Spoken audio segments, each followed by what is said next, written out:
Some nights in baseball refuse to be one thing. They resist the clean narrative. They push back against the story you arrived expecting to tell and insist on telling a more complicated one instead. They give you something extraordinary with one hand and take something away with the other, and they leave you standing at the end trying to figure out how to hold both truths simultaneously without dropping either one. This was that kind of night. Shohei Ohtani hit his 20th home run of the season. Shohei Ohtani hit his 300th career home run. Those two sentences exist in the same game. In the same evening. Under the same stadium lights. And they should have been enough. They should have been the whole story. The kind of story that writes itself, that needs no complication, that arrives complete and ready to be celebrated without reservation. But baseball is not in the business of giving you clean stories when complicated ones are available.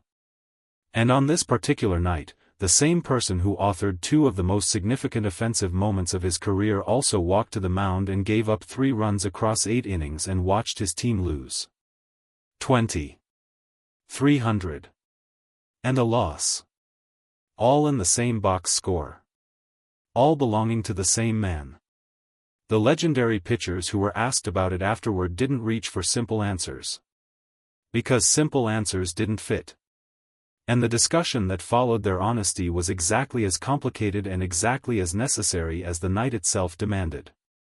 The home run came first. Which matters because of what it meant for everything that followed. Ohtani stepped to the plate in the second inning with the game still young and the outcome still genuinely open. The opposing pitcher had established himself through the first inning with the kind of performance that earns early respect. Clean. Efficient. Suggesting that the evening would require patience from the Dodgers lineup and discipline from their approach. Ohtani's first at-bat in the first inning had ended in a walk. Respect paid in the form of 4 careful balls that the pitcher preferred to anything Ohtani might do with a hittable pitch. Smart. Reasonable. The calculation that most pitchers make when Ohtani represents the most dangerous outcome available. But the second inning brought a different count and a different moment and a slightly different decision. A 2-1 fastball that was meant to be a strike and became something else entirely when Ohtani's hands moved through the zone with that specific efficiency that his swing carries. The contact was immediate and total. The kind of contact that produces no ambiguity. No wait and see. No tracking the outfielder to determine outcome. The ball was gone before the question was fully formed. 20 home runs. 300 career. Both numbers arriving simultaneously in a single swing on a single pitch on a single night that was already becoming more than anyone had scheduled it to be. The stadium absorbed the moment in stages. First the contact. Then the flight. Then the landing deep in the seats beyond the outfield wall. Then the number on the scoreboard. Then the realization, spreading through the crowd like something poured into water, that this was not just home run 20 of a current season. This was home run 300 of a career. That the man currently rounding first base with his characteristic composure had just joined a conversation that includes names the sport considers permanent. The crowd gave him everything it had. And Ohtani received it the way he always receives it. Grateful. Present. Already somewhere slightly ahead of the moment, already thinking about the next thing, the next inning, the next at-bat, the next pitch he would have to throw when his turn on the mound arrived. Because that was the other half of this night. The half that would complicate everything the home run had made simple. He took the mound as both author and protagonist of the evening's most difficult chapter. 8 innings. That number alone represents something. Most pitchers in the modern game are not asked to give 8 innings. The sport has evolved away from it. Bullpens have expanded, pitch counts have tightened, the calculus of when to remove a starter and when to extend him has become increasingly conservative.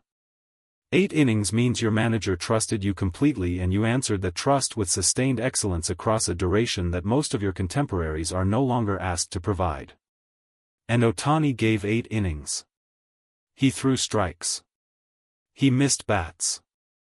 He worked through lineups with the intelligence and the repertoire of someone who understands pitching as deeply as he understands hitting.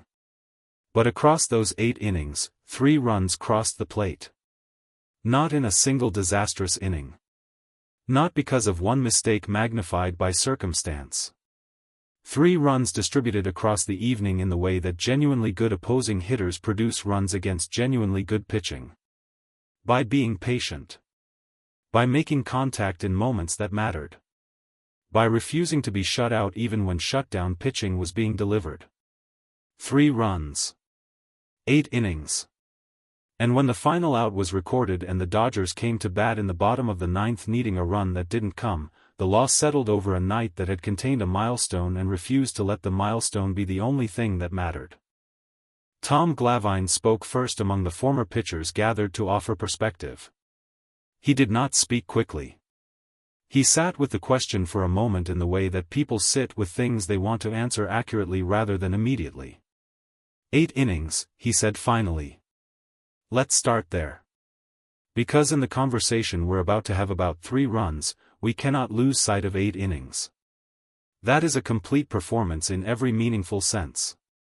3 runs over 8 innings is not a failure.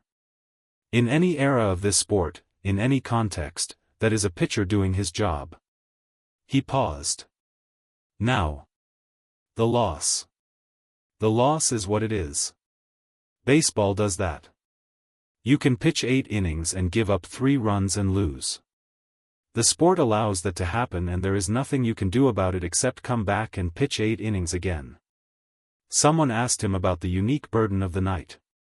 The milestone home run followed by the loss on the mound. Glavine considered it carefully. Most players never have to carry both sides of a game the way he does. Most players either win or lose the night as a hitter or as a pitcher. Ohtani can win it one way and lose it another way in the same evening. That is a weight that has no real comparison in the modern game. John Smoltz brought the conversation to a place it hadn't gone yet.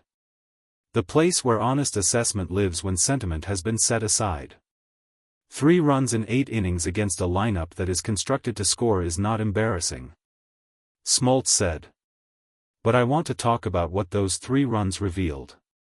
Because when you watch the innings where the runs came, you see a pitcher who was working at a very high level and still got beaten in specific moments by specific hitters who had done specific homework. He leaned forward. That is the nature of this level. The margins are this thin.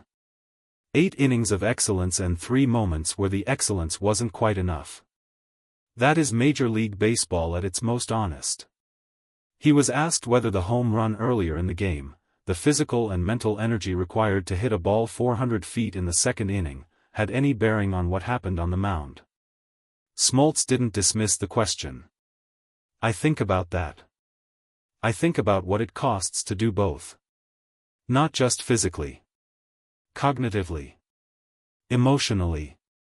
To perform at that level with the bat and then shift completely, reset completely, and perform at that level with the arm. He shook his head slightly. 3 runs in 8 innings after hitting your 300th career home run in the same game. I'm not sure the right response to that is criticism. I'm not sure what the right response is. Curt Schilling added the layer that completed the picture. Blunt in the way he has always been blunt. Uninterested in softening what he considers the accurate version of things.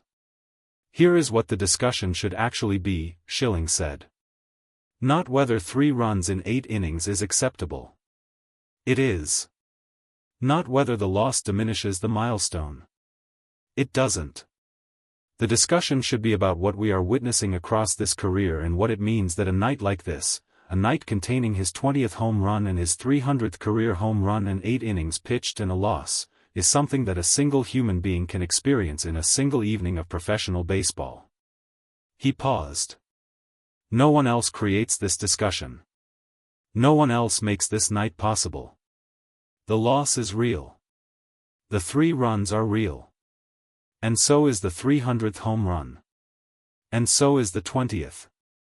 And so are the 8 innings. All of it is real and all of it happened to the same person on the same night. He sat back. What I want to know is what we're going to say about him in 20 years. Because I don't think we have the right words yet. I don't think the words exist yet. And nights like this are exactly why. The discussion that followed those assessments spread beyond the room where they were given. Fans engaged with the contradiction at the heart of the evening. The milestone and the loss.